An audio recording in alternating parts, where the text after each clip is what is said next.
Yeah. the Normally snaffle. we would have a smaller ring. We would have a bridoon. But you could see that this will fit in that little area just below. Can you see that? Yeah. good. Okay, so it sits behind the curb and it sits just in that section. Okay. So why would you pick one I mean, the one I have is angled, we said, Right. like 30 degrees. This This is one's more like like 45. 45. Why would you pick that over the other one? Well, it's totally depending on the sensitivity of where your horse likes the pressure and he doesn't like the pressure. This one, because it's angled more forward, and remember it's in his mouth like this, so when you tilt the bit or use the curb rein, this presses down on the tongue, okay, and it goes away from port or palate pressure, okay? If you have a horse that likes to suck its tongue back, this is probably not a good bit for you, because when you press down on the tongue, they're trying to get their tongue back away from the pressure anyway. This has a nice rounded port to it, but for me it's a little bit steep for the horse that I'm riding right now in the double.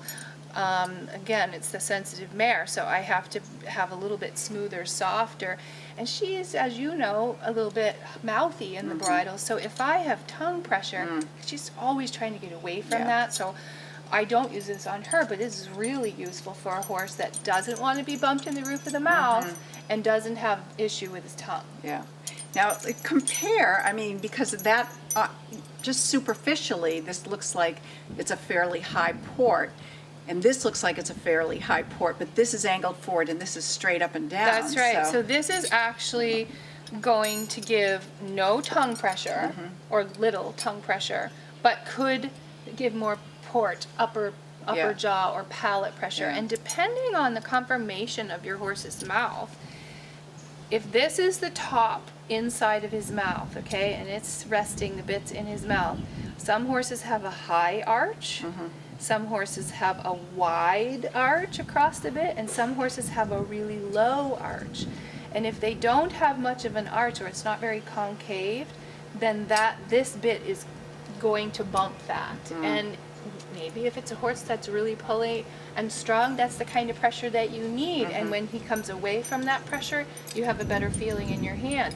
If you have a horse that doesn't like that pressure and gets, you know, more sensitive, he could duck behind the pressure of the bit. You don't want the horse dropping the contact. Right. Okay, so you have to try. You have to try these bits on these horses. Let's just, as long as we happen to have these two out there, let's compare the difference in the length here and the length here. This is our shank, okay, here to here. There is a rule about the length of your shank, 10 centimeters. That's it. So you measure that from here, the bottom of your bit, down to the bottom of the ring. You can see that this one is much shorter. And the difference of the feel of both of these bits is that this bit has way less leverageability. Okay, so number one, it's not going to come into effect quite as quickly. Number two, because the shank is shorter, this bit is not going to have as much pull pressure either.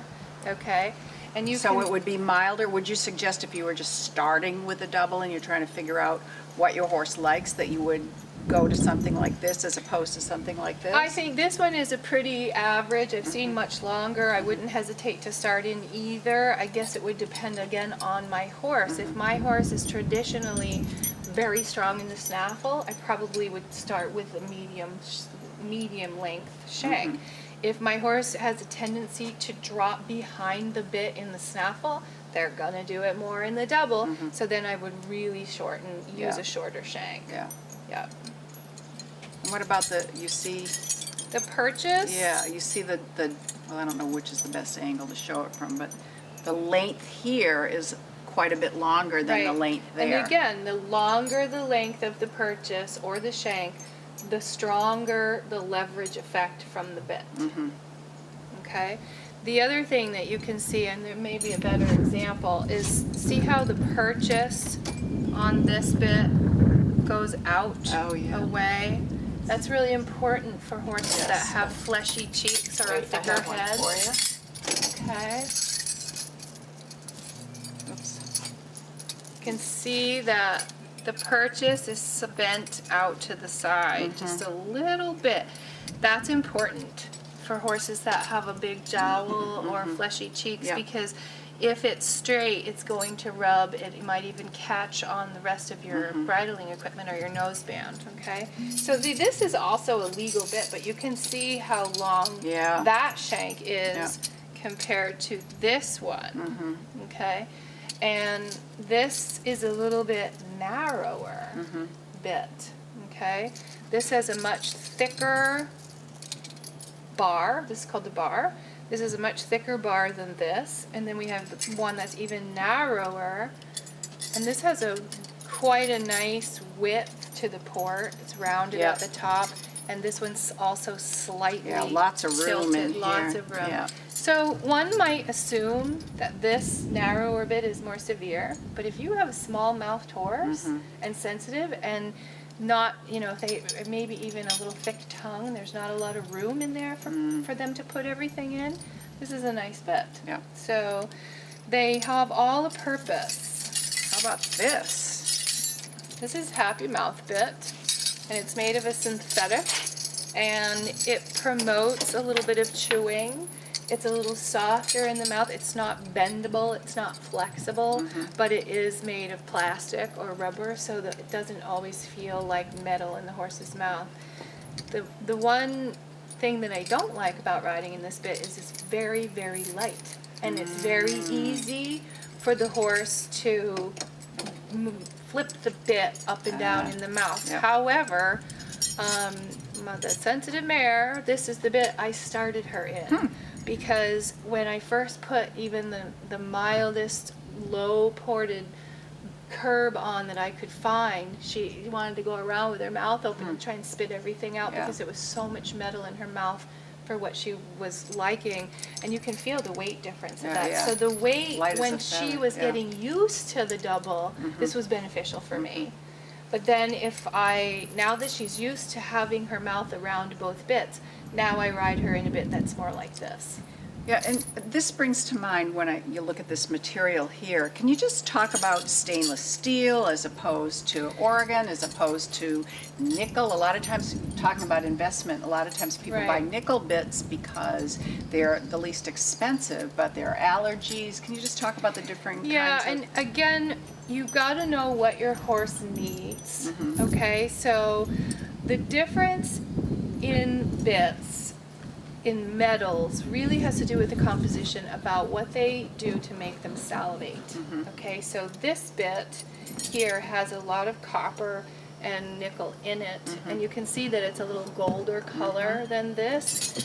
And some of the bits that look just, you know, like stainless steel, they also have some of these other components in them. But you want your horse to chew naturally and to salivate around them and to accept the bridle and be soft. And some of the really cheap metals, like you can buy a $30 curb, but they may be made out of aluminum or something that's actually irritant to the horse's mouth and prevents them from salivating. So, you know, some of these bits are expensive. They're a couple $100s a piece. You don't have to spend that much, but, you know, the shape and what your horse likes in his snaffle is really going to help you determine what metal you pick out for the double.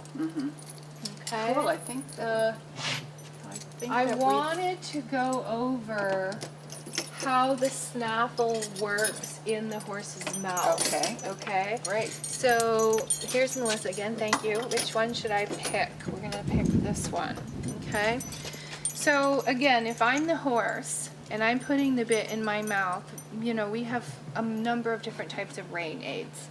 We've got flexion rein, opening rein, bearing rein, indirect rein, direct rein, all kinds of different ways to use the rein. So what I want to show you is how the bit actually moves in the horse's mouth. Okay, so if I'm going to do a flexion rein, and I wonder if you could just put your arm like this. Oops. There we go. Your arm is the tongue, okay? And these are the corners of his mouth. It's a big tongue. All right, so if I'm going to use a flexion rein, and that's just for the pull, right? That's our fingers and our wrist. You're only rotating this side of the bit. That promotes chewing and relaxation in that side of the pole. Okay, so right and left is the same. So when we use a direct rein, or you pull straight back with one hand, it's going to close this way, all right? So you can see that this, lower your hand just a little more, when I use one rein back, that side of the bit raises up and is potentially going to touch the palate, palate of the horse, which is meant to do that, but you have to be careful. If you pull straight back on both, you're going to use this like a nutcracker. And could I have a regular snaffle to show the difference of that? Yeah, no, you take that one. All right, so we're going to now demonstrate the same things. The flexion rein feels a little bit harder to me with the regular snaffle because there's not 3 pieces, so it only goes to a certain limit. If I use one rein, I get a nutcracker effect, and this comes up to the top. It almost feels exactly like if I use both reins. So when I'm using just a one-jointed snaffle, even pulling straight back on one hand can effectively use this as a nutcracker, okay? Now, if I'm going to use an opening rein, okay, so it literally, when you take your inner hand away on a circle with a young horse, for example, you're opening the door for that horse to come toward that rein, okay? So flexion rein, direct rein, opening rein. What am I missing? Anything? And let's look at those opening rein with the other bit. Okay, so flexion again, we can see now that we've compared it. And call that an indirect rein. An indirect rein is the same. Yeah. Okay, comes in but not up. You can see this part of the bit doesn't raise like if I'm going to use a direct rein. Okay, and the opening rein, it's still flat across the top of the horse's palate, and you still have equal pressure on the rest of where the tongue is. So maybe, you know, I don't think a lot of us really think about when we're using our hands what's going on inside that horse's mouth. So if you think about, you know, even the tiniest little movement of your ring finger on the horse's lips, this is what's happening in its mouth. Okay? Yeah. Give you a little more empathy. It does give you a little more empathy, and it's really important that you try to pick a comfortable bit for your horse, because I mean, we're not always perfect, so we got to make sure that if we make a mistake or we have to stop in an emergency, we're using the best bit and the way to use the bit correctly. Great. Okay, Wow. thanks. That I was think awesome. That's a lot. Is there any other question? I think Thank you, Melissa. that's a great overview of reins, snaffle bridles, double bridles, and our bits, both our snaffle bits, our bridoons, and our curb bits. I think that's a great overview. So maybe we should talk now. We should go get Moshi and talk about fitting the bridle and the bits on correctly. Let's do that. We'll be back.